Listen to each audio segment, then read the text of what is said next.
Le jour de mon anniversaire, la fille de ma sœur a jeté sa boisson sur ma tenue et a dit « Maintenant, tu as l'air aussi cheap que tu le es vraiment ».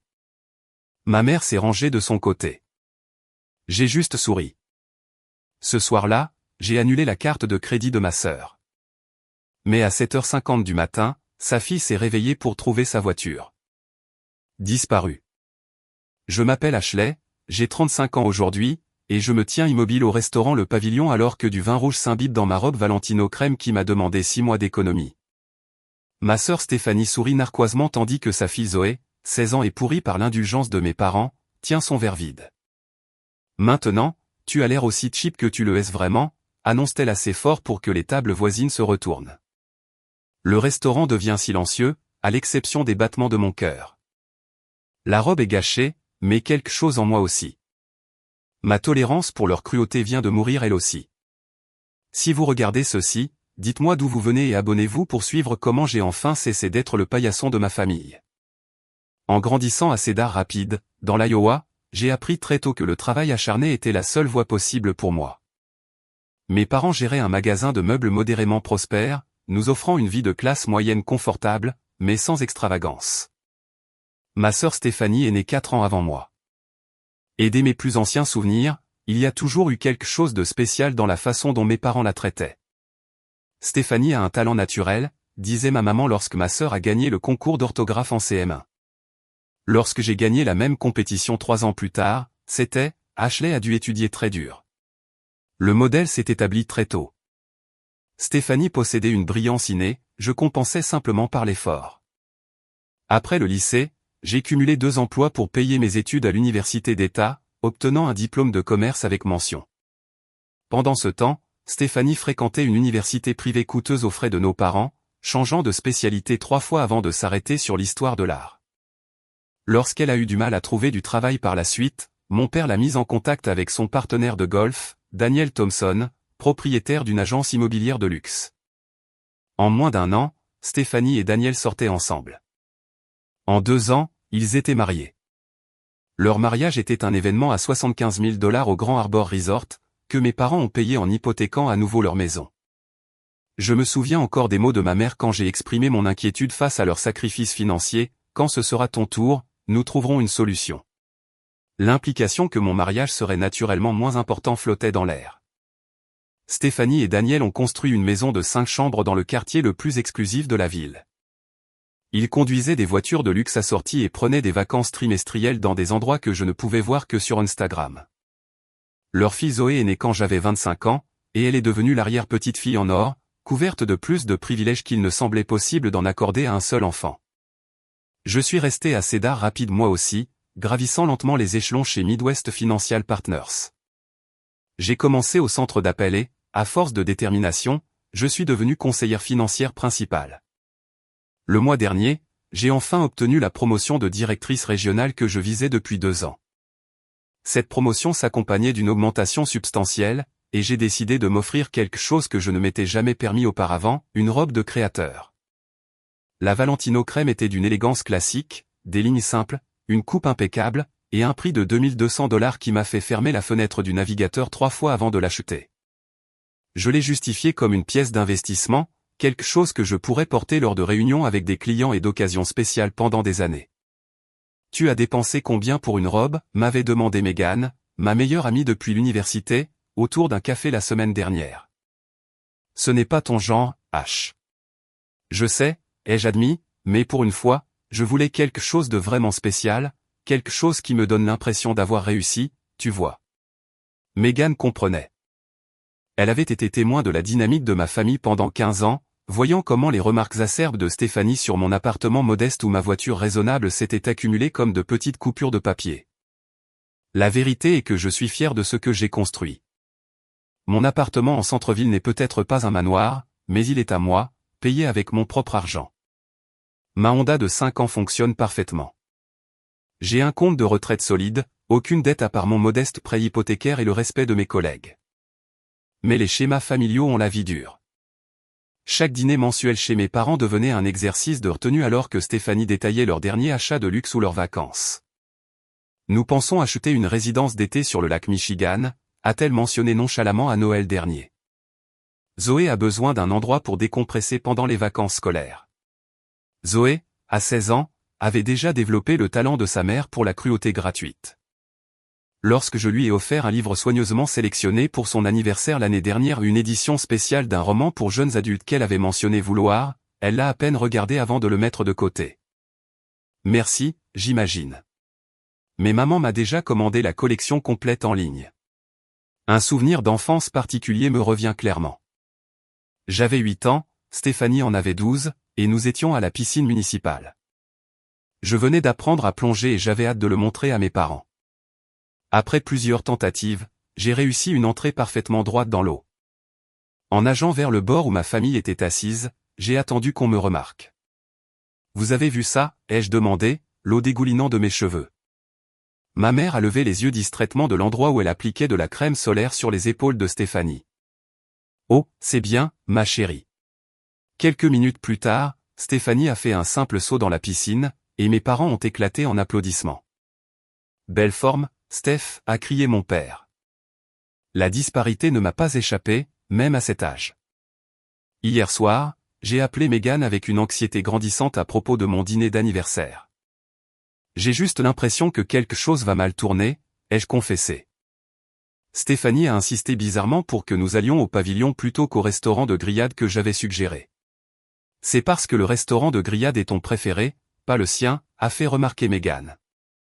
Depuis quand ton anniversaire a-t-il vraiment tourné autour de toi? La question est restée en suspens entre nous, inconfortable mais vrai. Rappelle-toi seulement, a poursuivi Megan, que tu célèbres aussi une immense réussite professionnelle. Ne les laisse pas de côté. Je ne le ferai pas, ai-je promis, bien que nous sachions toutes les deux à quel point je cédais facilement sous la pression de ma famille. Et porte cette robe sensationnelle, a-t-elle ajouté. Tu mérites de te sentir incroyable.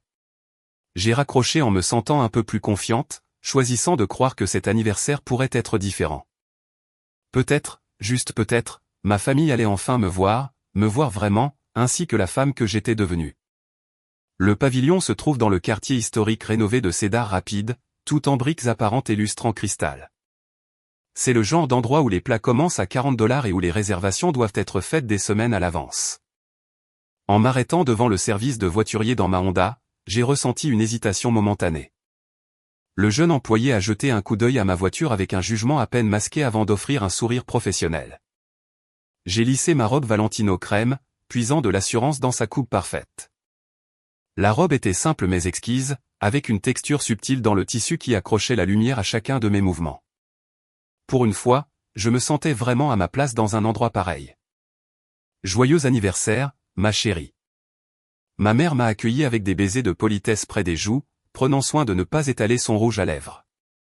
Elle portait un tailleur pantalon bleu marine que j'ai reconnu comme provenant de soldes de grands magasins. Mon père se tenait derrière elle, l'air déjà impatient, bien que je sois arrivé exactement à l'heure. Merci, maman. Salut, papa. J'ai accepté sa brève étreinte. Stéphanie et sa famille sont déjà installés, m'a-t-il informé comme si je les avais fait attendre. Je les ai suivis jusqu'à une table ronde au centre du restaurant où Stéphanie, Daniel et Zoé attendaient effectivement. Mon frère Kyle et sa femme Jessica n'étaient pas encore arrivés. Enfin, a dit Stéphanie en consultant sa montre, bien que j'eusse en réalité 5 minutes d'avance. Nous étions sur le point de commander sans toi. Désolé de vous déranger pour mon anniversaire, ai-je répondu avec un sourire que je ne ressentais pas. Stéphanie a légèrement plissé les yeux, mais n'a rien dit. Zoé a à peine levé les yeux de son téléphone lorsque je me suis assise. À 16 ans, ma nièce était déjà une copie conforme de sa mère, des cheveux blonds parfaitement méchés, des vêtements chers et un air d'ennui face à tout ce qui ne lui profitait pas directement. C'est un choix de robe intéressant, a commenté Stéphanie, son ton laissant clairement entendre qu'intéressant n'était pas un compliment. Elle-même portait une robe Gucci noire avec la bande rouge et verte distinctive à la taille, un détail qu'elle s'assurerait que tout le monde remarque avant la fin de la soirée. Merci, ai-je simplement répondu, refusant de dévaloriser mon achat. Notre serveuse, une jeune femme nommée Amelia, est arrivée pour prendre nos commandes de boissons. Et nous fêtons un anniversaire ce soir, a-t-elle demandé avec une chaleur authentique. Avant que je ne puisse répondre, ma mère est intervenue. Oui, notre Ashley a 35 ans aujourd'hui. Merveilleux. Joyeux anniversaire, m'a dit Amélia. La première tournée de boissons sera offerte par la maison. Quelle gentillesse, a lancé Stéphanie. Nous aurons besoin d'une bouteille de Château Margaux pour la table. Daniel a haussé un sourcil. C'est une bouteille à $400, ma chérie. C'est une célébration, a insisté Stéphanie d'un geste de la main. Zoé a enfin levé les yeux de son téléphone. Est-ce que je peux avoir un mojito sans alcool? Celui avec le bâton de canne à sucre spécial. Bien sûr, a noté Amélia avant de se tourner vers moi. Et pour la reine de la soirée? Juste de l'eau pétillante avec du citron vert pour l'instant. Merci, ai-je dit, consciente de vouloir garder l'esprit clair. Stéphanie a souri d'un air moqueur. Toujours la plus responsable. Amuse-toi un peu. C'est ton anniversaire. J'ai une réunion tôt demain matin, ai-je expliqué, bien que je ne dusse d'explication à personne. C'est vrai. La nouvelle promotion, a dit Stéphanie avec un souvenir exagéré. Directrice régionale 2. C'était quoi déjà? Vente d'assurance? Conseil financier, ai-je corrigé. Je supervise désormais 26 conseillers dans 3 États. C'est gentil pour toi, a dit Stéphanie d'un ton dédaigneux. Daniel vient de finaliser le projet de la Thomson Tower. 18 millions de dollars. Elle a serré le bras de son mari de manière possessive. Daniel a au moins eu la décence d'avoir l'air légèrement mal à l'aise. C'était un travail d'équipe. Kyle et Jessica sont arrivés à ce moment-là, offrant une interruption bienvenue. Mon jeune frère avait toujours été le pacificateur de la famille, maintenant des relations avec tout le monde tout en évitant d'être entraîné dans les conflits. Joyeux anniversaire, Frangine. Kyle m'a enveloppé dans une étreinte sincère. Jessica m'a tendu un paquet magnifiquement emballé. Ouvre-le maintenant, a-t-elle encouragé. À l'intérieur se trouvait un agenda relié en cuir avec mes initiales gravées en lettres d'or. Pour que la grande directrice régionale garde une trace de son empire, a dit Jessica en faisant un clin d'œil. C'est parfait, ai-je dit, vraiment touché. Merci à vous deux. Nous avons ton cadeau à la maison, est intervenue ma mère. Il est trop grand pour être apporté au restaurant. J'ai hoché la tête, sachant par expérience qu'il s'agirait de quelque chose de pratique plutôt que de personnel, probablement des appareils de cuisine ou de la literie. Pendant l'entrée, le comportement de Zoé est devenu de plus en plus perturbateur. Elle prenait des selfies avec Flash, critiquait bruyamment la nourriture, cette bruschetta n'est pas du tout aussi bonne que celle que nous avons eue à Milan, et interrompait les conversations pour montrer des publications Instagram à sa mère. Zoé, range peut-être ton téléphone pendant que nous dînons, ai-je suggéré doucement après qu'elle a failli renverser un verre d'eau en s'étirant à travers la table. Peu importe, a-t-elle marmonné, mais elle a rangé le téléphone dans son sac de créateur. C'est juste une adolescente, l'a immédiatement défendu Stéphanie. La conversation s'est tournée vers le prochain voyage d'anniversaire de mariage de mes parents à Scottsdale. Alors qu'ils décrivaient leurs activités prévues, j'ai remarqué à quel point ils devenaient animés, un contraste saisissant avec leur intérêt poli pour mes nouvelles professionnelles. Tu devrais voir le complexe que Daniel a recommandé, s'est enthousiasmée ma mère. La suite présidentielle a sa propre piscine à débordement. Ça a l'air incroyable, ai-je répondu, prenant une gorgée d'eau. Tu sais, est intervenue Stéphanie. Tu pourrais t'offrir de belles vacances toi aussi si tu priorisais différemment. Cet appartement en centre-ville doit dévorer ton salaire. J'ai senti mes joues chauffer. J'aime mon appartement, en fait, et je voyage quand je le veux. Les week-ends à Chicago ne comptent pas vraiment comme des voyages, a ri Stéphanie comme pour partager une blague avec la table. J'ai baissé les yeux sur ma robe crème, puisant de la force dans la façon dont elle me faisait me sentir spécial. Malgré les tentatives de Stéphanie pour me rabaisser, la Valentino représentait plus qu'un achat coûteux. Elle symbolisait la reconnaissance de ma propre valeur après des années passées à laisser ma famille la déterminer. Lorsque nos plats principaux sont arrivés, j'ai réalisé que nous avions presque atteint la moitié du dîner sans incident majeur. Peut-être, ai-je pensé avec optimisme, que nous allions traverser la soirée sans encombre. Puis mon père a levé son verre. À Ashley, a-t-il commencé. 35 ans et trouvant enfin ses marques dans le monde des affaires. Enfin, comme si toute ma carrière jusqu'à présent n'avait été qu'un échauffement. J'ai forcé un sourire et levé mon verre d'eau. Et, a-t-il poursuivi, à Stéphanie et Daniel pour leurs conseils et leur exemple de réussite réelle. Ma main s'est figée en l'air. De l'autre côté de la table, Kyle a croisé mon regard avec une grimace de sympathie. Et à Zoé, a ajouté mon père, pour ses excellentes notes ce semestre. Une moyenne de 14/20 tout en maintenant toutes ses activités extrascolaires, c'est impressionnant. J'avais obtenu mon diplôme avec mention très bien tout en travaillant 30 heures par semaine, mais mes réalisations n'avaient jamais justifié de toast au dîner.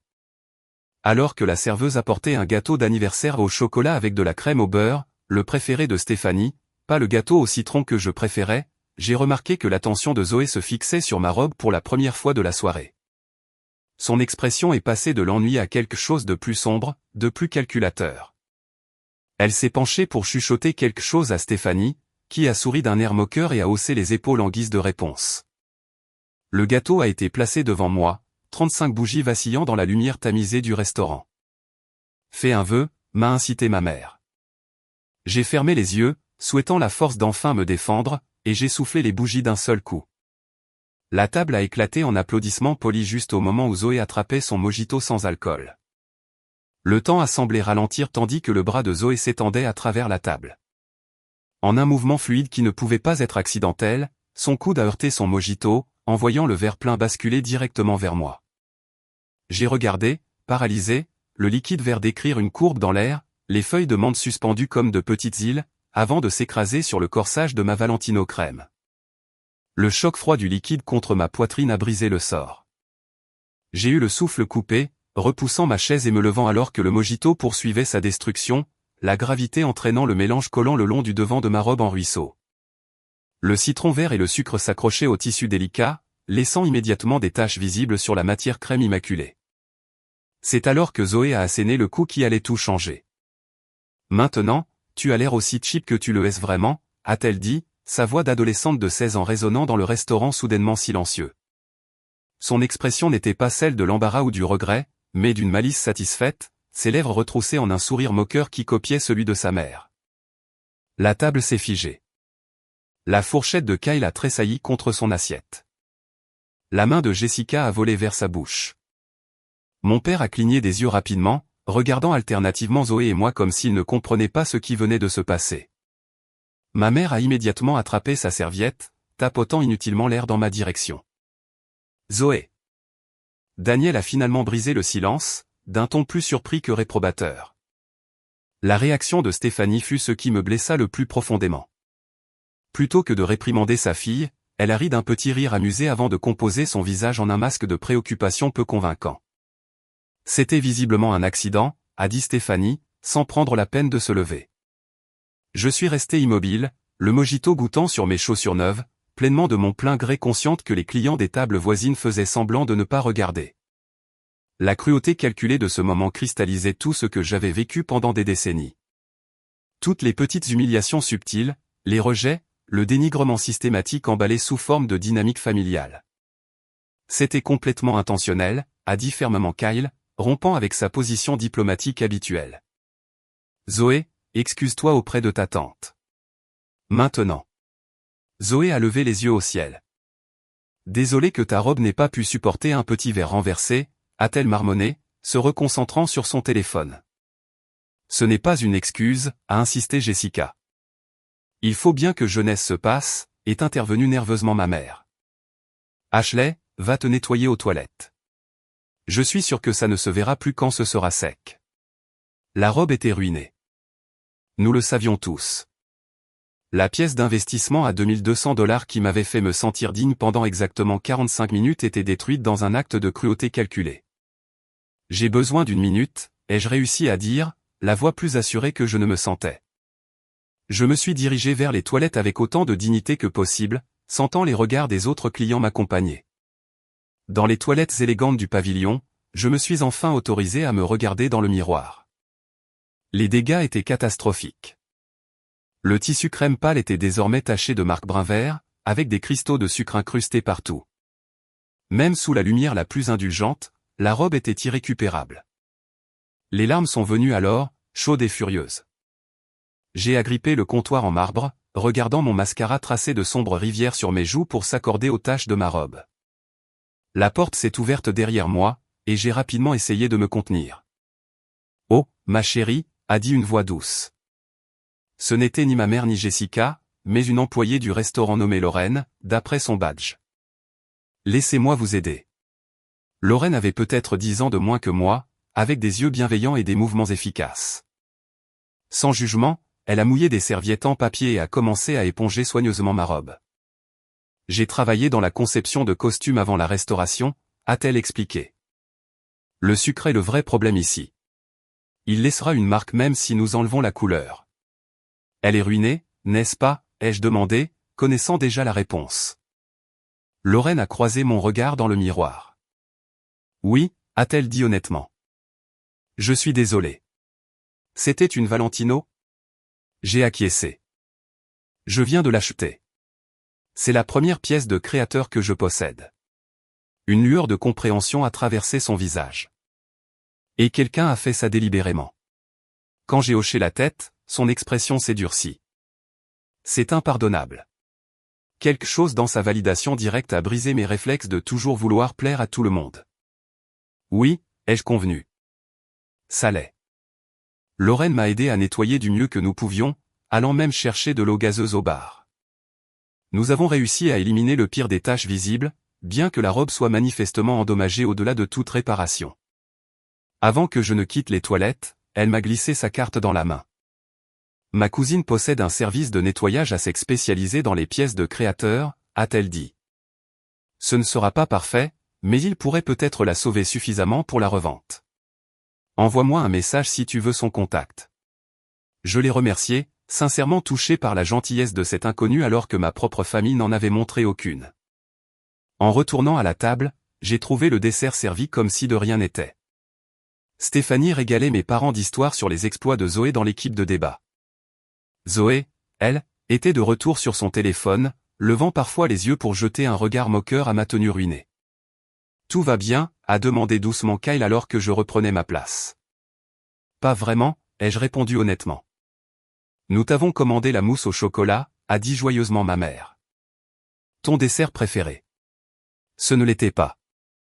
Je préférais la crème brûlée, comme quiconque me connaissant s'en serait souvenu. Le reste du dîner s'est déroulé dans un brouillard. J'ai picoré le mauvais dessert, hoché la tête aux intervalles appropriés et ressenti un détachement de mon corps presque apaisant. Quelque chose de fondamental avait changé en moi. La robe était peut-être ruinée, mais la clarté avait remplacé la confusion. Lorsque l'addition est arrivée, j'ai décliné l'offre peu enthousiaste de mon père de couvrir ma part. Je m'en occupe, ai-je dit, plaçant ma carte de crédit à côté de la sienne. Ce dîner d'anniversaire, au moins, ne serait pas un élément de plus sur le grand livre invisible de ce que je devais à ma famille. Sur le parking, Kyle m'a pris à part. Je suis désolé pour ce qui s'est passé là-dedans, a-t-il dit. C'était totalement déplacé. Ça l'est, ai-je convenu, ne cherchant plus à minimiser pour mettre les autres à l'aise. Fais-nous savoir si tu as besoin de quoi que ce soit, a ajouté Jessica en me serrant le bras. J'ai hoché la tête, les ai remerciés d'être venus et me suis dirigé vers ma Honda. Le voiturier m'a jeté un regard compatissant que j'aurais trouvé humiliant plus tôt dans la soirée. Maintenant, je l'ai simplement remercié et lui ai laissé un pourboire généreux. Le trajet de retour a été étrangement paisible. Megan m'a appelé alors que j'entrais dans ma résidence. Alors, comment ça s'est passé, a-t-elle demandé. Zoé a délibérément renversé sa boisson sur ma nouvelle robe et m'a dit que j'avais l'air aussi cheap que je le suis vraiment, ai-je déclaré platement. Elle a quoi? L'indignation de Megan a rempli l'habitacle. Qu'est-ce qu'a fait Stéphanie? Elle a ri. Puis elle a dit que je faisais une scène. C'est fini, a déclaré Megan. J'ai gardé ma langue dans ma poche à propos de ta famille pendant 15 ans, mais j'en ai fini. Ils sont toxiques, H. Tous, sauf peut-être Kyle. Tu mérites tellement mieux. Alors que je montais les escaliers de mon appartement, portant toujours la Valentino ruinée, j'ai réalisé que Megan avait raison.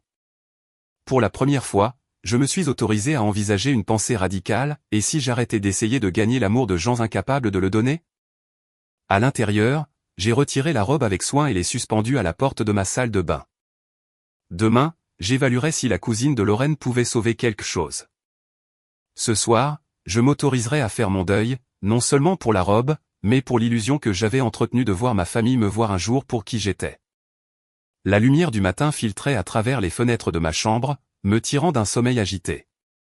Pendant quelques secondes bien heureuses, j'ai existé dans cet espace intermédiaire entre le rêve et la conscience, avant que les souvenirs ne me reviennent de plein fouet. Mon anniversaire, la robe, la cruauté calculée de Zoé et le rire complice de Stéphanie. Je me suis dirigé vers la salle de bain où ma Valentino était suspendue comme une pièce à conviction. La lumière du jour était impitoyable, révélant toute l'étendue des dégâts. Le mojito avait laissé une constellation de taches brun-vert sur le corsage, avec des résidus collants cristallisés à travers le tissu. J'ai doucement touché une tache décolorée, me rappelant à quel point je m'étais senti spécial la première fois que je l'avais essayé dans ma chambre, tournoyant comme une adolescente devant le miroir. 6 mois de budget rigoureux, un seul excès après une vie de choix raisonnable, ruiné en quelques secondes par pure méchanceté délibérée. J'ai repensé au moment de l'achat, à la façon dont mon doigt avait hésité au-dessus du bouton de validation. La petite voix qui me disait que j'étais ridicule, que quelqu'un comme moi n'avait pas besoin de vêtements de créateur. J'avais fait taire cette voix, croyant que je méritais quelque chose de beau, quelque chose qui me faisait me sentir extraordinaire. C'est une pièce d'investissement, m'étais-je justifié. Un design classique, une excellente qualité, le coût par rapport sur plusieurs années rendrait l'achat raisonnable. Mon téléphone a vibré, affichant un message de Kyle, « Je pense à toi ce matin. » Ce qui s'est passé hier soir était complètement inacceptable. Jessica et moi sommes là si tu as besoin de parler. Son message a été suivi d'un autre, et pour ce que ça vaut, tu étais éblouissante dans cette robe. Cette simple validation a fait couler de nouvelles larmes. Je n'avais pas réalisé à quel point j'avais besoin que quelqu'un, n'importe qui de ma famille, reconnaisse ce qui s'était passé. Mon téléphone est resté par ailleurs désespérément silencieux. Aucune excuse de la part de Stéphanie ou de Zoé. Aucun appel de mes parents pour prendre des nouvelles. Leur silence en disait long sur ma place dans leurs priorités. J'ai préparé du café et me suis assise à l'îlot de ma cuisine, ouvrant mon ordinateur presque mécaniquement. Au lieu de consulter mes emails professionnels comme j'en avais l'intention, je me suis surprise à taper dans la barre de recherche « Dynamique familiale toxique ». Les résultats ont été révélateurs. Article après article décrivait des schémas que je reconnaissais intimement, le bouc émissaire, le syndrome de l'enfant roi, les comportements de complicité passive, la négligence émotionnelle déguisée en amour vache. J'ai passé des heures à lire, passant de sites de psychologie réputés aux blogs personnels de personnes ayant vécu des dynamiques similaires. Leurs histoires reflétaient la mienne avec une précision déconcertante. Le bouc émissaire qui travaillait 2 fois plus dur pour obtenir la moitié de la reconnaissance. L'enfant roi dont le comportement était excusé quel qu'en soit l'impact sur autrui. Les parents qui renforçaient cette dynamique, soit activement, soit par leur acceptation passive. À midi, je me sentais à la fois vidé émotionnellement et étrangement revigoré. Il y avait une forme de libération à nommer ce que j'avais vécu, à réaliser que le problème ne venait pas de ma perception, mais de la réalité de la façon dont j'avais été traité. J'ai envoyé un SMS à Lorraine, la serveuse du restaurant, pour la remercier à nouveau de sa gentillesse et lui demander les coordonnées de sa cousine. Puis j'ai appelé ma thérapeute, la docteure Carter, que je voyais sporadiquement pour de l'anxiété générale. Je peux vous prendre demain à 14 h, a proposé sa réceptionniste. La docteure Carter avait eu une annulation. J'ai accepté avec gratitude, sachant que j'avais besoin d'un accompagnement professionnel pour naviguer dans la suite des événements. Ce soir-là, j'ai étalé la Valentino ruinée sur mon lit et pris des photos sous différents angles pour documenter les dégâts. Je ne savais pas trop pourquoi. Peut-être comme preuve, peut-être pour tourner la page. Puis je l'ai soigneusement emballé dans un sac à vêtements pour mon rendez-vous du lendemain avec la cousine de Lorraine. Mon téléphone a sonné alors que je préparais le dîner. Le nom de Kyle s'est affiché. « Salut », ai-je répondu. « Salut Frangine », a-t-il dit. Je voulais juste prendre des nouvelles. Ça va? Pas vraiment, ai-je admis, mais j'y travaille. Écoute, la voix de Kyle a pris un ton déterminé que j'entendais rarement chez mon frère pacificateur. Ce qui s'est passé l'autre soir n'était pas normal. Ce n'était ni une blague ni un accident. C'était de la cruauté délibérée, et personne ne s'est levé pour te défendre comme on aurait dû le faire. Ces mots ont libéré quelque chose en moi. Merci de le reconnaître. J'aurais dû en dire plus sur le moment, a-t-il poursuivi. J'ai beaucoup réfléchi à notre dynamique familiale et je pense que cela dure depuis très longtemps, de différentes manières. C'est le cas, ai-je confirmé, un sentiment de soulagement m'envahissant à l'idée d'avoir un allié au sein de ma famille. J'en ai parlé avec Jessica et elle m'a fait remarquer des schémas que je n'avais pas vus. Comment maman et papa minimisent tes réussites mais célèbrent les moindres efforts de Stéphanie.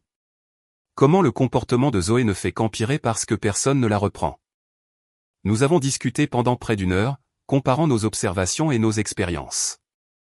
Kyle, étant le plus jeune et le seul garçon, avait vécu une version différente de notre dynamique familiale, mais il en reconnaissait le déséquilibre fondamental. « Qu'est-ce que tu vas faire » a-t-il finalement demandé. « Je ne sais pas encore » ai-je dit honnêtement. « Mais je ne peux plus continuer à faire comme si tout était normal. Quelque chose doit changer. »« Quoi que tu décides, Jessica et moi te soutenons » m'a-t-il assuré. Après avoir raccroché, je me suis sentie plus forte que je ne l'avais été depuis des années. Pour la première fois, je ne remettais pas en question ma perception et je ne minimisais pas ma blessure pour maintenir la paix familiale. Le lendemain, la cousine de Lorraine a examiné ma robe avec un détachement professionnel. « Je peux enlever une partie des taches » a-t-elle expliqué. Mais le sucre a déjà endommagé la structure du tissu. Elle ne sera plus jamais comme neuve. J'ai hoché la tête, m'attendant à ce verdict. Faites ce que vous pouvez, s'il vous plaît. Ma séance avec la docteure Carter cet après-midi-là fut une révélation. J'ai décrit l'incident de l'anniversaire en détail, puis j'ai élargi au schéma de traitement différentiel qui existait depuis toujours entre Stéphanie et moi. Ce que vous décrivez ressemble à une dynamique familiale classique où les rôles se figent, a expliqué la docteure Carter. Une fois ces schémas établis, ils peuvent être extraordinairement difficiles à changer parce que tout le monde, y compris vous, a intérêt à maintenir le statu quo, même s'il est toxique. Même moi, ai-je demandé. Oui, a-t-elle dit doucement. En continuant d'accepter ce traitement, en minimisant vos sentiments et vos réussites pour éviter de faire des vagues, vous avez été une participante involontaire à cette dynamique. La vérité de ces mots m'a piqué. Alors, qu'est-ce que je fais? Vous fixez des limites, a-t-elle dit simplement. Vous décidez du traitement que vous êtes prête à accepter à l'avenir. Communiquez clairement ces attentes et soyez prête à appliquer des conséquences lorsque ces limites sont franchies. Ils ne vont pas aimer ça, les jeux prévenus. No, a convenu la docteure Carter. Ils ne vont pas aimer. Le changement est menaçant, surtout pour des systèmes qui fonctionnent d'une certaine manière depuis des décennies. Mais Ashley, la question n'est pas de savoir s'ils vont aimer. La question est, êtes-vous prête à continuer à sacrifier votre bien-être pour maintenir un statu quo nocif? Présentée ainsi, la réponse était évidente. Non, ai-je dit fermement. Je ne le suis pas. Ce soir-là, j'ai rappelé Kyle. Je veux organiser une réunion de famille, lui ai-je dit. Pas dans un restaurant, pas dans le cadre d'un autre événement. Une conversation spécifique sur ce qui s'est passé pour mon anniversaire et sur les schémas plus larges que cela représente. D'accord, a-t-il dit sans hésitation. Quand et où? Ce week-end. Chez maman et papa. J'aimerais que toi et Jessica soyez là, si vous le voulez bien. Nous y serons, a-t-il promis. Tu as déjà parlé à maman et papa. Je les appelle ensuite, ai-je dit. Puis Stéphanie. Mes parents ont été surpris par ma demande, mais ont accepté assez facilement.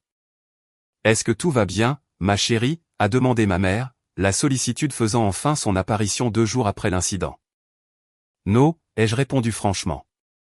Mais j'espère que ça ira mieux après que nous aurons parlé. Stéphanie s'est montrée, comme prévu, défensive. Une réunion de famille? Sérieusement, Ashley? Tu ne penses pas que tu es un peu dramatique pour un verre renversé? Il ne s'agit pas seulement du verre, ai-je dit calmement. Et j'aimerais que Zoé soit là aussi. Absolument pas, a tranché Stéphanie. Je ne vais pas soumettre ma fille à une sorte de tribunal parce que tu es trop sensible. Ce n'est pas une négociation, ai-je répliqué, me surprenant moi-même par ma fermeté. Soit vous venez toutes les deux, soit j'aurai une conversation avec maman et papa sur les raisons de votre refus. Il y a eu un lourd silence avant que Stéphanie ne finisse par accepter à contre-cœur. J'ai passé le reste de la semaine à me préparer. J'ai noté des incidents précis qui illustraient le schéma de favoritisme et de dénigrement. J'ai répété ce que je voulais dire, anticipant les esquives et les minimisations. J'ai consulté la docteure Carter sur les approches productives pour des conversations aussi difficiles. Le samedi matin, je me sentais aussi prête que possible pour ce qui allait sans doute être une confrontation inconfortable. En m'habillant d'une simple robe droite noire de ma garde-robe sans marque de créateur, sans signification particulière, j'ai croisé mon reflet et remarqué quelque chose de différent. Ma posture était plus droite, mon expression plus déterminée. Pour la première fois de ma vie d'adulte, je privilégiais la vérité à l'harmonie, l'authenticité à l'approbation. La Valentino ruinée était suspendue dans mon armoire, partiellement restaurée, mais changée à jamais. Tout comme moi. Je n'étais plus la personne qui sourirait face à l'humiliation pour préserver la paix. La robe m'avait coûté $2200, mais la leçon qu'elle m'avait apprise s'avérait inestimable. La maison de mes parents était exactement la même que d'habitude, une maison coloniale bien entretenue dans un quartier respectable, avec les parterres de fleurs soigneusement soignés par ma mère encadrant l'allée. Cette familiarité était étrangement déroutante, étant donné à quel point ma perspective avait changé depuis ma dernière visite. La voiture de Kyle et Jessica était déjà garée dans l'allée. Je me suis garé derrière eux, prenant un moment pour me ressaisir avant d'entrer. Le dossier sur mon siège passager contenait mes notes, des exemples précis, mes points de discussion et les limites que j'avais l'intention d'établir. Je m'étais préparé comme s'il s'agissait de la présentation professionnelle la plus importante de ma carrière, car à bien des égards, c'était le cas. À l'intérieur, la tension régnait dans le salon. Mes parents étaient assis ensemble sur le canapé, l'air inquiet. Kyle et Jessica occupaient la causeuse, m'offrant des sourires encourageants à mon entrée. Stéphanie se tenait près de la cheminée plutôt que de s'asseoir, adoptant une posture défensive. Zoé était affalée dans un fauteuil, ses AirPods visibles sous ses cheveux blonds, montrant clairement qu'elle considérait cette réunion comme bien en dessous d'elle. Merci à tous d'être venus, ai-je commencé, prenant le fauteuil restant. Ma voix professionnelle est sortie naturellement, calme et posée. Est-ce qu'on peut faire vite, a immédiatement interrompu Stéphanie. Daniel a un dîner d'affaires ce soir, et nous devons y aller. Je serai aussi concise que possible, ai-je répondu, refusant de me laisser presser. J'ai demandé cette réunion parce que ce qui s'est passé à mon dîner d'anniversaire était inacceptable et que cela a mis en lumière des schémas qui sont restés ignorés depuis trop longtemps. Si c'est à propos du petit accident de Zoé, a commencé ma mère.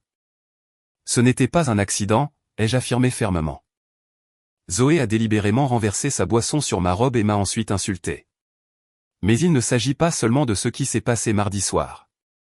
Il s'agit d'un schéma de comportement qui dure depuis des décennies. Et c'est reparti, a soupiré Stéphanie théâtralement. Ashley joue encore à la victime. Cette réponse illustre exactement ce dont je parle, ai-je dit en gardant mon calme. Quand j'exprime une blessure, je joue à la victime.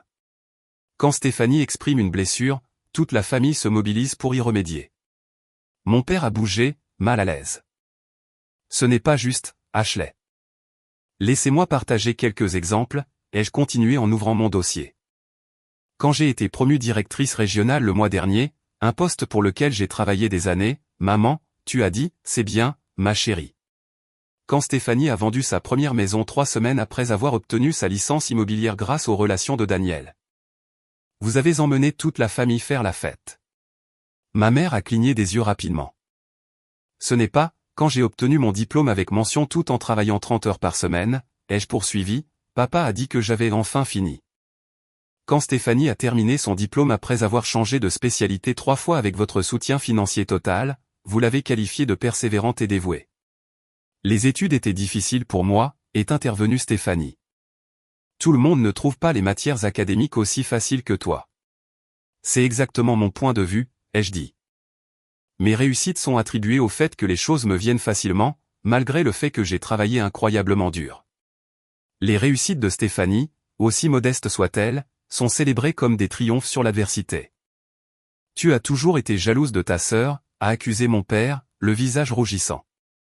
Même enfant, tu rivalisais pour attirer l'attention. Je ne rivalisais pas pour attirer l'attention, ai-je corrigé. J'essayais d'obtenir le même amour et la même reconnaissance qui semblaient venir automatiquement pour Stéphanie. Oh, s'il te plaît, a ricané Stéphanie. Tu as toujours été la fille parfaite de maman et papa. Mademoiselle responsable, mademoiselle autonome. Tu as une idée de ce que c'est que de vivre dans ton ombre? Sa déclaration était tellement déconnectée de la réalité que j'ai eu un rire ironique. Dans mon ombre? Toi, Stéphanie? Tu as eu tous les avantages. Nos parents ont réhypothéqué leur maison pour payer ton mariage. Ils subventionnent ton style de vie depuis des années. Ils gardent Zoé dès que tu le demandes, allant jusqu'à annuler des projets avec moi pour le faire. C'est différent, a protesté faiblement ma mère. Stéphanie a besoin de plus d'aide parce que vous ne lui avez jamais appris à se débrouiller seule, ai-je fait remarquer, et maintenant Zoé suit le même modèle. Elle a délibérément ruiné quelque chose d'important pour moi, et au lieu de subir des conséquences, elle a reçu votre approbation tacite. Tout au long de cet échange, Zoé avait prétendu nous ignorer, mais j'ai remarqué que ses AirPods n'étaient pas connectés à son téléphone. Elle écoutait attentivement tout en feignant le désintéressement. Zoé, retire tes écouteurs, ai-je dit directement. Cela te concerne aussi. Tu n'as pas à me dire ce que je dois faire, a-t-elle marmonné, mais elle les a retirés quand même. Tu as raison. Je ne peux pas, mais je peux te dire comment tes actions m'ont affecté. Tu as détruit une robe qui représentait une réussite importante pour moi, et tu l'as fait exprès, par méchanceté. Ce n'était qu'une robe, a haussé les épaules Zoé, bien que son expression ait laissé transparaître un léger malaise. Ce n'était pas qu'une robe, ai-je corrigé. C'était le symbole de plusieurs années de travail acharné, et ta remarque ensuite a prouvé que tu savais exactement ce que tu faisais. Mon Dieu, tu es encore en train d'obséder sur un stupide verre renversé, est intervenue Stéphanie. Ce n'est pas de la faute de Zoé si tu as dépensé une somme ridicule pour une robe blanche. À quoi t'attendais-tu? Je m'attendais à un respect de base, ai-je répondu calmement. Ce qui m'amène à mon point suivant.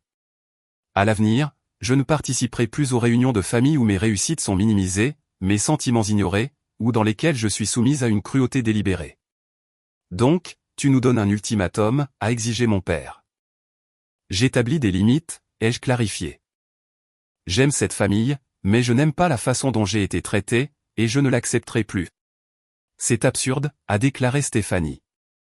Tu exagères tout parce que tu ne sais pas accepter une plaisanterie. Ce n'était pas une plaisanterie, a dit Kyle pour la première fois. C'était malveillant et délibéré. Et H a raison. Cela dure depuis des années. Nous l'avons tous remarqué, mais personne ne dit rien parce qu'il est plus facile de laisser Ashley subir ce mauvais traitement plutôt que de confronter les vrais problèmes de cette famille. La pièce est tombée dans le silence à l'intervention de mon frère. Mon père a semblé sincèrement choqué, tandis que les yeux de ma mère se remplissaient de larmes. Kyle, tu ne comprends pas, a commencé Stéphanie. Je comprends parfaitement, l'a-t-il interrompu. J'ai vu à quel point vous étiez traités différemment toutes les deux toute notre vie. J'ai vu comment Ashley minimise ses réussites pour éviter de faire des vagues, tandis que tu mets en avant tes moindres efforts en attendant des éloges démesurés. Ce n'est pas vrai. La voix de Stéphanie a grimpé d'un ton. Tu prends juste sa défense parce que ta précieuse Jessica aime Ashley plus que moi. Il ne s'agit pas de prendre parti, a dit calmement Jessica. Il s'agit de reconnaître des schémas toxiques et de les changer. Alors maintenant, c'est moi qui suis toxique? Stéphanie a levé les mains au ciel. Parfait. Ashley vous a raconté des mensonges sur moi et vous y croyez tous. Incroyable. Personne ne dit que tu es toxique, ai-je clarifié. Je souligne des comportements qui m'ont fait du mal. Tu veux parler de mal? La voix de Stéphanie a pris une tournure agressive. Que dire de la façon dont tu as toujours affiché ta précieuse indépendance? Comment tu te fais un devoir de toujours tout payer toi-même, pour que nous ayons l'air minables à côté? Comment tu juges mes choix parce qu'ils sont différents des tiens? Je n'ai jamais jugé tes choix, ai-je dit, sincèrement surprise. J'ai seulement demandé un traitement équitable. Un traitement équitable. Stéphanie a ri amèrement. Tu n'as jamais eu besoin de personne. Tu sais à quel point c'est intimidant? Ce que ça fait d'être comparé à quelqu'un qui fait toujours tout bien, qui n'a jamais besoin d'aide, qui réussit tout ce qu'elle entreprend. Son éclat a révélé quelque chose auquel je n'avais pas pensé, Stéphanie était peut-être en fait peu sûre d'elle face à mon indépendance, plutôt que simplement dédaigneuse. Cette réalisation m'a momentanément déstabilisé. Je ne réussis pas tout, ai-je dit plus doucement. Et j'ai eu besoin d'aide. J'ai simplement arrêté de la demander parce qu'elle vient rarement de cette famille. Les filles, s'il vous plaît, est intervenue ma mère en larmes. Nous vous aimons toutes les deux de la même manière. Nous avons toujours fait de notre mieux. Je sais que vous l'avez fait, ai-je reconnu.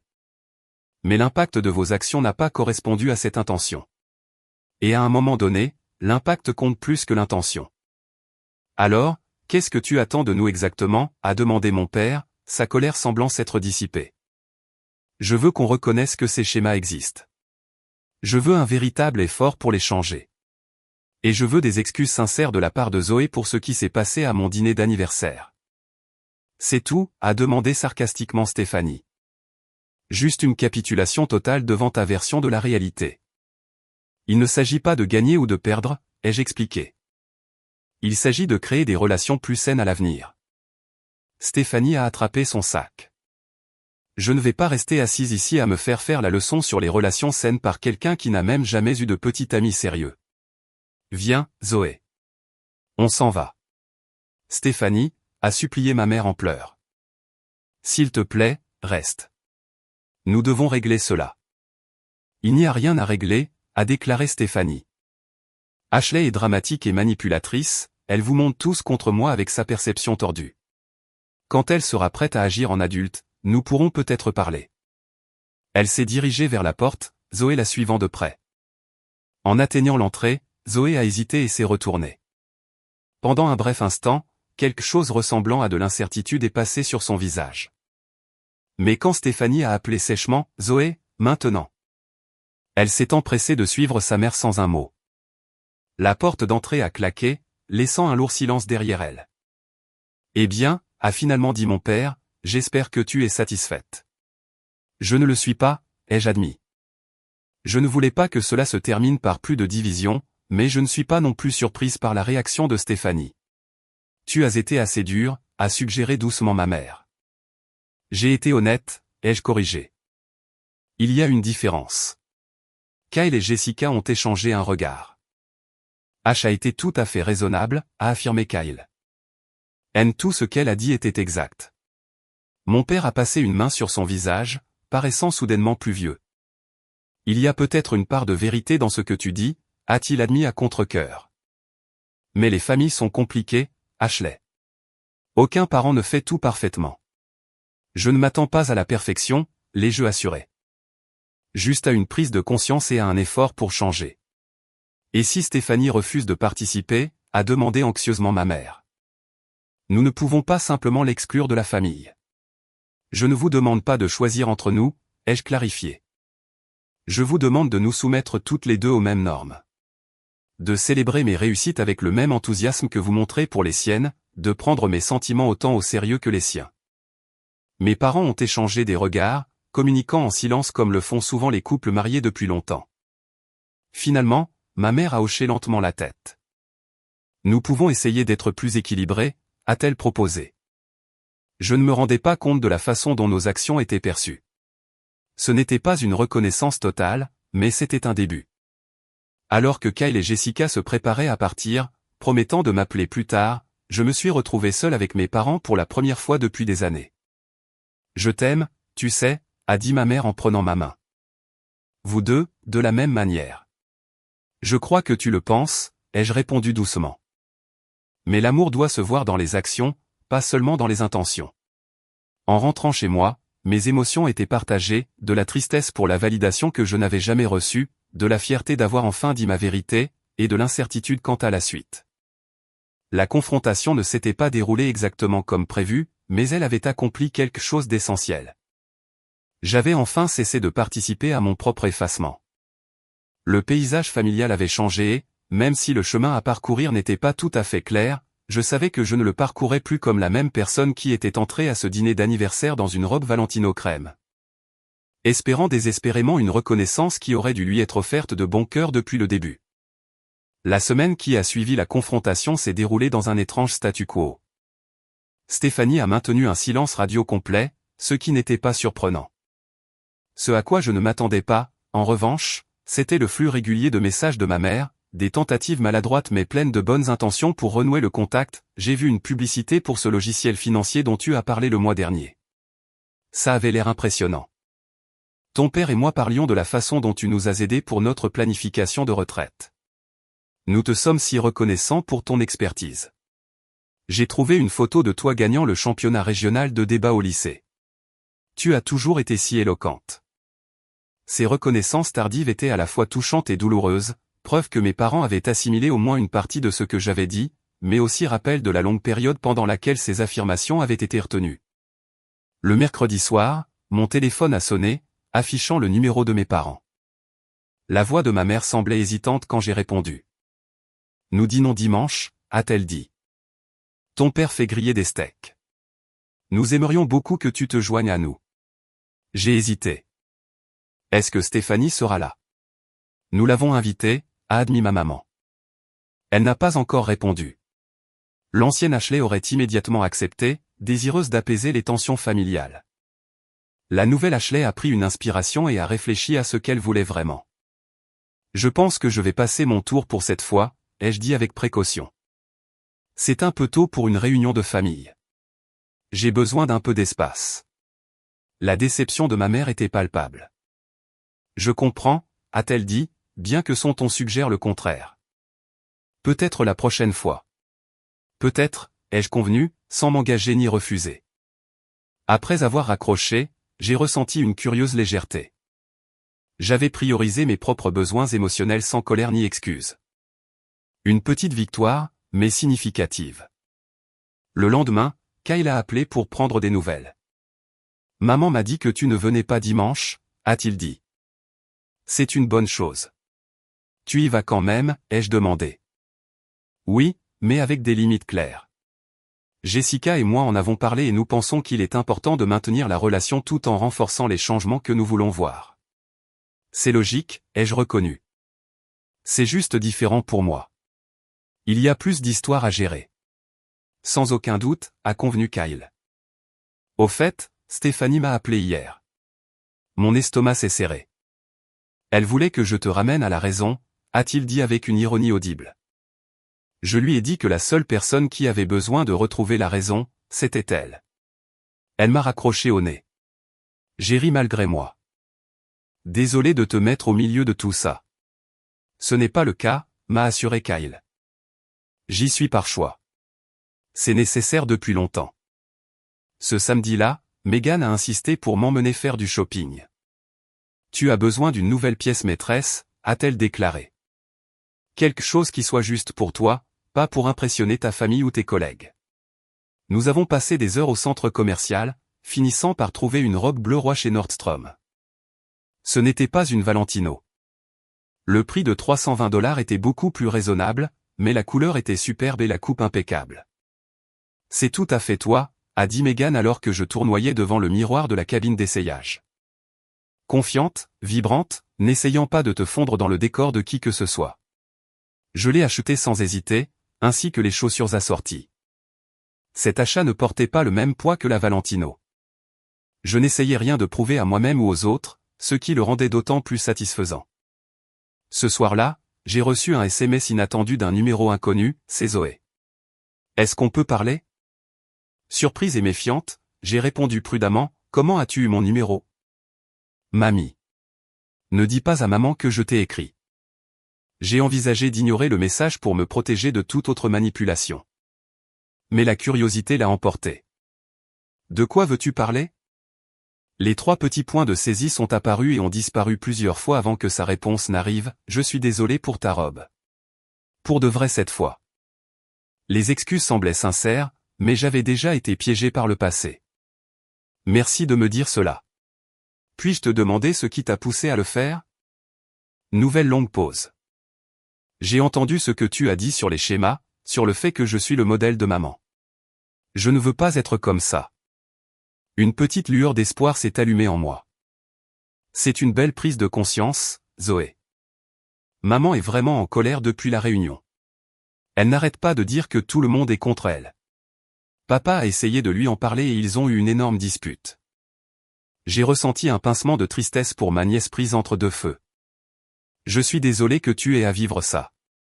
Ce n'est pas ta responsabilité de gérer les sentiments de ta mère.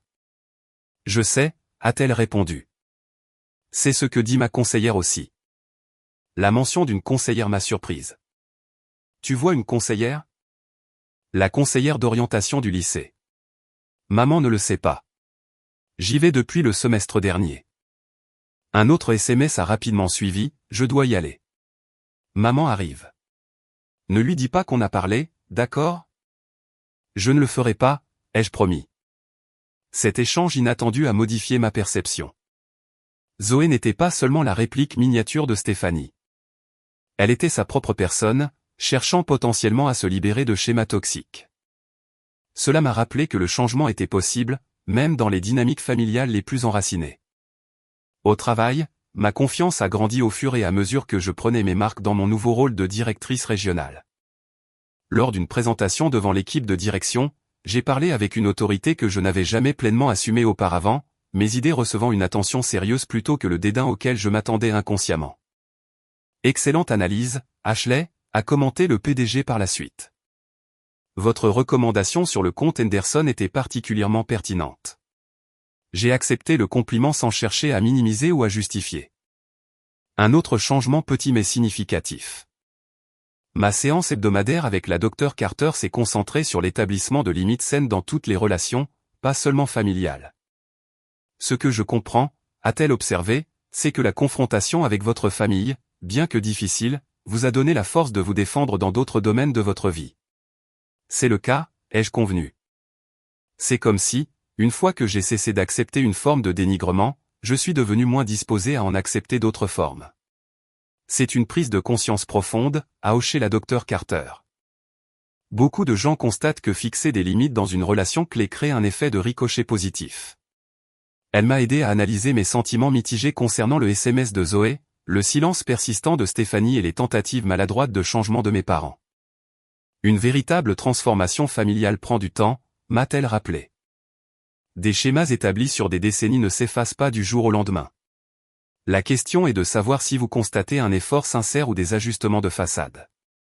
J'y ai réfléchi attentivement. Avec mes parents, je pense qu'il y a un effort sincère, même s'il est maladroit. Avec Stéphanie, je ne vois aucun effort du tout. Alors ajustez vos attentes et votre engagement en conséquence, m'a conseillé la Dr Carter. Investissez votre énergie là où il y a un potentiel de retour sain.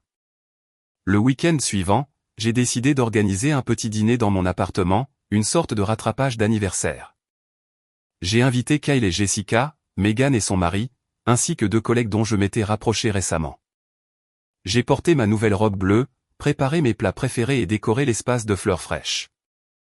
En disposant le fromage et les biscuits sur un plateau, j'ai réalisé que je ne me souciais pas de ce que ma famille penserait de mon appartement, de mes choix alimentaires ou de ma tenue. J'avais simplement hâte de passer une soirée avec des personnes qui m'appréciaient tel que j'étais. On a sonné à la porte à 18h30. Kyle et Jessica sont arrivés les premiers, apportant du vin et un petit coffret cadeau. De la part de nous deux, a dit Jessica alors que je déballais un délicat bracelet en argent orné d'un petit diamant. Il est magnifique, ai-je dit, sincèrement touché. Lis la gravure, m'a encouragé Kyle. À l'intérieur du bracelet, de petites lettres disaient, ta lumière, tes conditions. Nous sommes vraiment fiers de toi, Frangine, a dit Kyle en me serrant fort dans ses bras. La soirée s'est déroulée dans une atmosphère de conversation fluide et de rire sincère. Pas de sous-entendu de compétition, pas de critiques subtiles, pas besoin de marcher sur des œufs, juste de la connexion et du plaisir.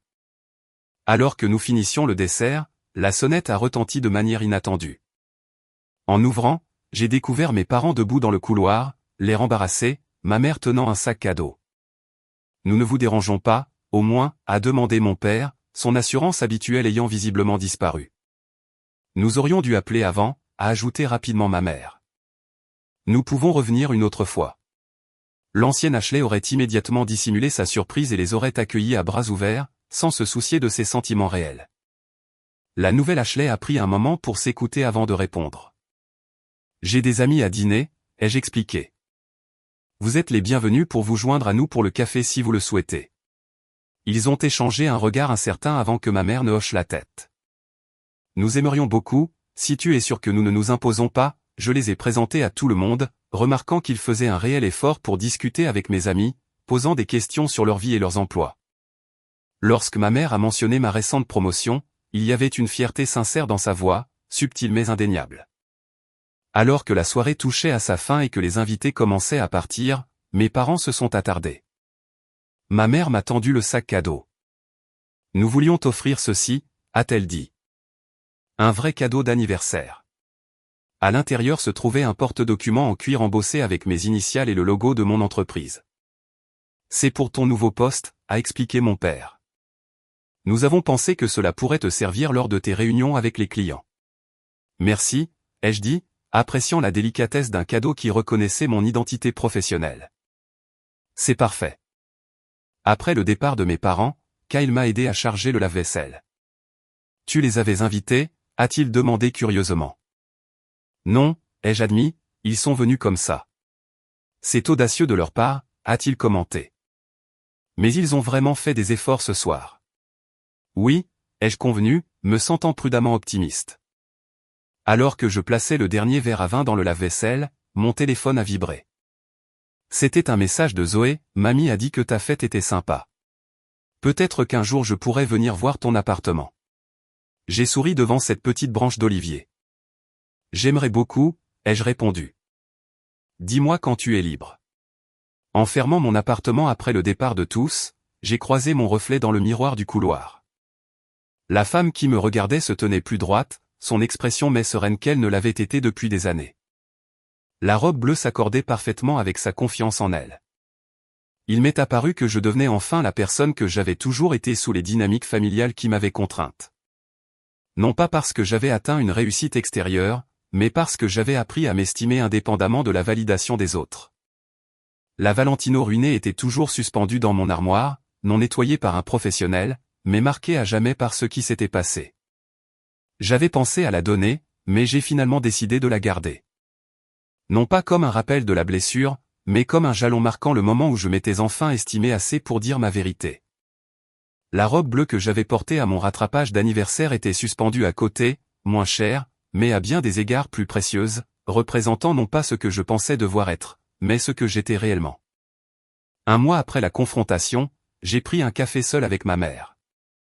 Elle avait apporté des albums photos que je n'avais jamais vus auparavant, remplis de mes réussites d'enfance qui avaient apparemment été documentées mais jamais célébrées. J'ai beaucoup réfléchi, a-t-elle dit avec hésitation. À ce que tu as dit sur les schémas. Je ne le voyais pas à l'époque, mais en regardant ces photos, elle s'est interrompue, visiblement émue. Tu étais une enfant extraordinaire, Ashley. Je ne sais pas pourquoi nous n'avons pas, elle n'a pas pu finir sa phrase, mais elle n'en avait pas besoin. Cette reconnaissance, bien que tardive, était salvatrice à sa manière. Et pour Stéphanie, ai-je demandé doucement. Est-ce que tu as pu en parler avec elle? Ma mère a soupiré lourdement. Nous essayons. Elle est fermée à toute discussion, mais Daniel s'est montré étonnamment favorable à l'idée de faire des changements. Il a dit que le comportement de Zoé ce soir-là l'avait choqué lui aussi. Ce n'était pas une résolution d'histoire de fait, mais c'était un progrès. Le véritable changement, j'étais en train de l'apprendre, arrivait rarement dans de grands moments spectaculaires de transformation. Il se manifestait par de petits pas, un message timide d'une nièce, une reconnaissance tardive de parents, et la capacité grandissante de défendre sa vérité sans colère ni excuse. La robe Valentino m'avait coûté $2200. Le prix de l'estime de soi, quant à lui, s'était avéré à la fois plus élevé et bien plus précieux que ce que j'aurais pu imaginer. Mon appartement n'avait jamais été aussi beau. De douces guirlandes lumineuses scintillaient le long de la rambarde du balcon, visibles à travers les portes vitrées coulissantes. Des fleurs fraîches, des pivoines et des hortensias, illuminaient chaque surface. La table à manger était dressée avec ma plus belle vaisselle. Rien d'extravagant, mais disposé avec soin. Spotify diffusait une liste de lectures soigneusement sélectionnées de standards de jazz rythmé.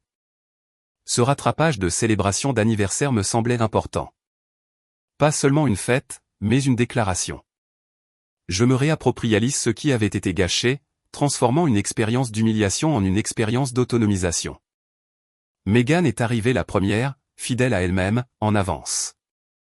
Regarde-toi, s'est-elle exclamée, admirant ma robe bleu roi. C'est la vraie Ashley Williams, l'énergie d'une PDG à part entière. J'ai ri. Laisse-moi passer un trimestre complet en tant que directrice régionale avant de commencer à me promouvoir. Kyle et Jessica sont arrivés ensuite, suivis de mes collègues Claire et Marcus. Nous étions au milieu des entrées lorsqu'on a frappé à nouveau à la porte. En ouvrant, j'ai vu mes parents debout dans le couloir, l'air embarrassés. Ma maman tenait une boîte de pâtisserie. Nous savons que nous n'étions pas invités, a dit rapidement mon père. Mais ta mère a insisté pour que nous passions au moins te déposer un vrai gâteau d'anniversaire. Au citron avec de la crème au beurre. Ton préféré, pas celui de Stéphanie. La reconnaissance de ce petit mais significatif détail qu'il savait quel parfum je préférais réellement m'a touché de manière inattendue. Voulez-vous entrer, ai-je proposé. Nous venons de commencer à manger. Le soulagement s'élut sur le visage de ma mère. Seulement si tu es sûr que nous ne nous imposons pas, pas du tout, les ai-je assurés, sincèrement. Ils se sont intégrés au groupe avec une facilité surprenante.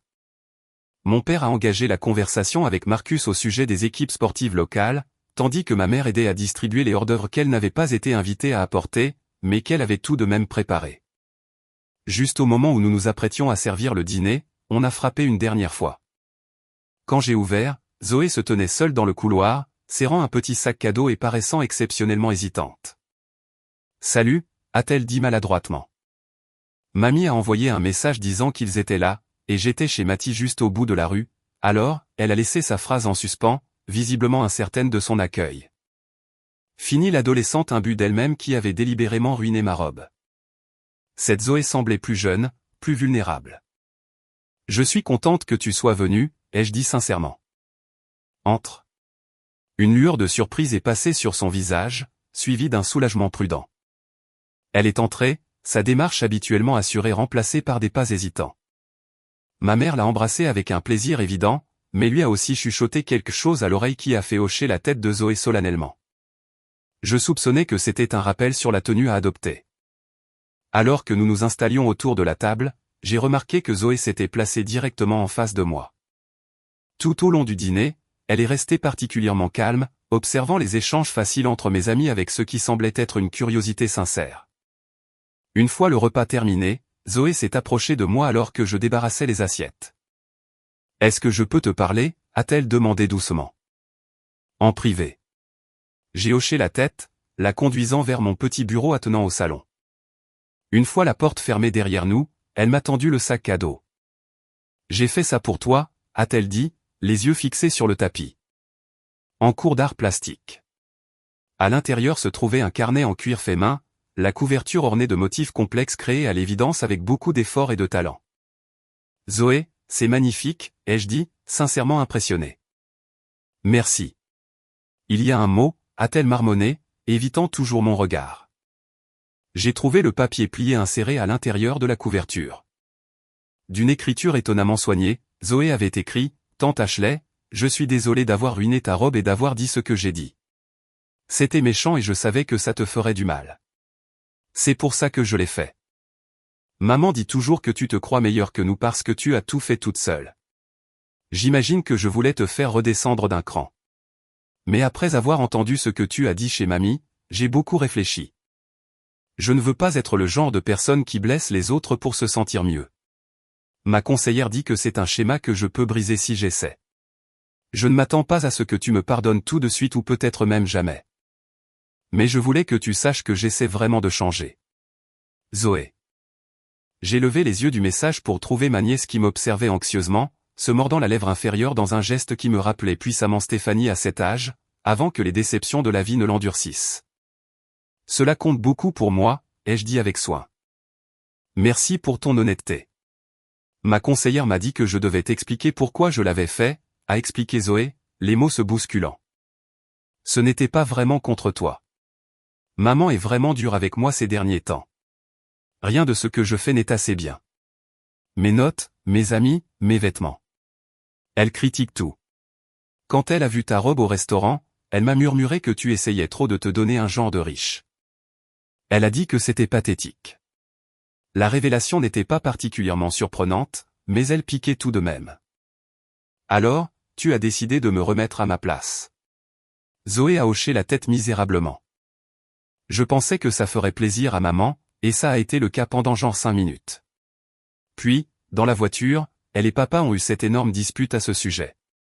Il a dit qu'elle m'encourageait à être cruelle, et elle a dit qu'il prenait ton parti comme tout le monde le fait toujours. J'ai assimilé ces informations, reconnaissant le schéma familier s'étendre à la génération suivante. Cela a dû être difficile à voir. Ils se disputent beaucoup maintenant, a admis Zoé. Pour l'argent, pour moi, pour toi. Papa dit que maman t'en veut parce que tu es indépendante et pas elle. L'analyse était étonnamment perspicace, surtout venant d'une adolescente. C'est peut-être une partie du problème, ai-je reconnu. Les dynamiques familiales sont compliquées. Ouais, c'est clair. Le sarcasme typique de l'adolescence de Zoé a brièvement refait surface avant qu'elle ne se reprenne. En tout cas, je voulais juste que tu saches que je suis désolé, pour de vrai cette fois. J'apprécie cela, ai-je dit. Et Zoé, le fait que tu reconnaisses ces schémas dès maintenant à ton âge est vraiment impressionnant. Cela m'a pris beaucoup plus de temps. Un petit sourire s'est dessiné sur ses lèvres.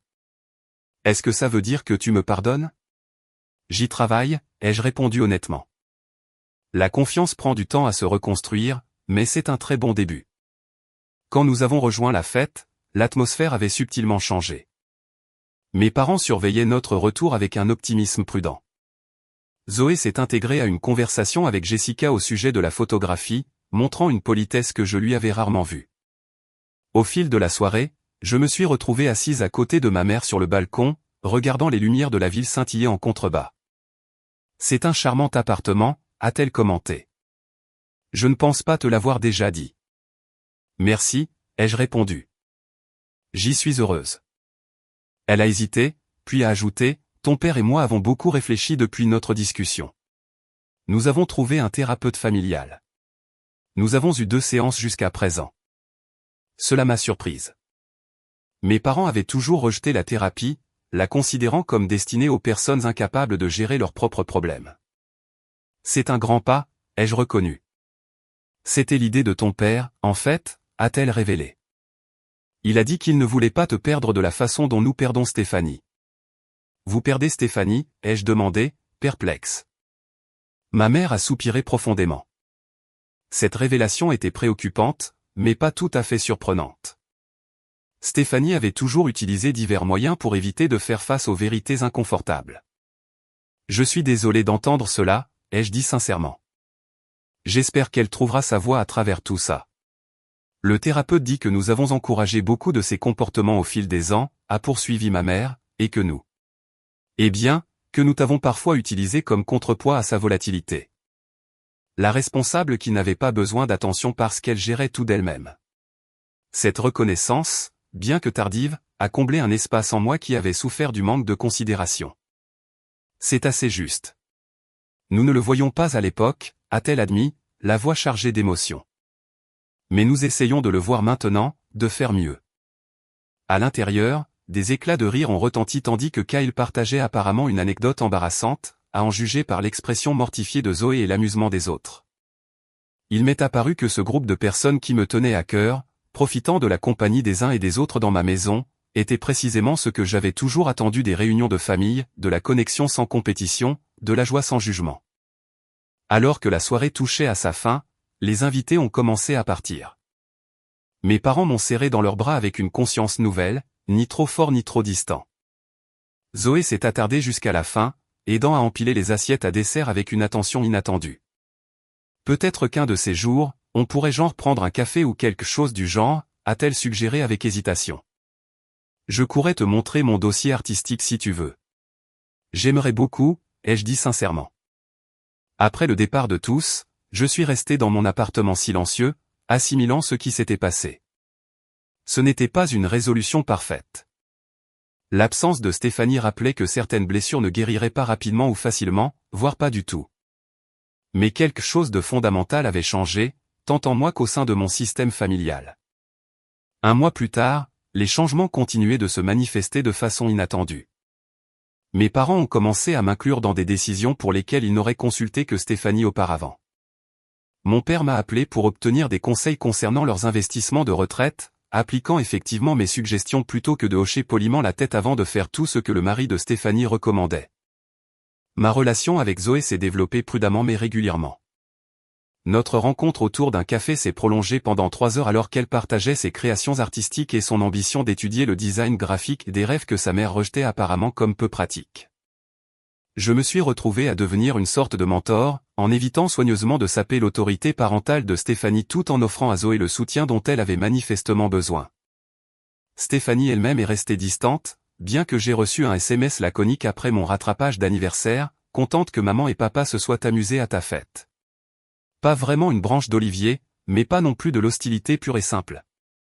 Selon Kyle, qui maintenait des relations avec tout le monde, Stéphanie et Daniel suivaient une thérapie de couple. L'incident avec ma robe avait apparemment été un élément déclencheur pour Daniel, qui s'inquiétait de plus en plus des comportements qu'il avait encouragés tant chez sa femme que chez sa fille. Au travail, ma confiance a continué de s'épanouir. J'ai obtenu 2 clients majeurs qui m'ont spécifiquement demandé comme conseillère, ayant entendu parler de ma méthode par des collègues. Lors de mon évaluation trimestrielle, mon superviseur a mentionné des possibilités d'avancement au niveau exécutif d'ici 2 ans, une trajectoire que je ne m'étais jamais permis d'imaginer auparavant. La Dr Carter et moi avons espacé nos séances à une fois toutes les 2 semaines, nous concentrant moins sur la gestion des crises et davantage sur le développement personnel à long terme. Vous avez fait un travail remarquable, a-t-elle observé lors d'une séance.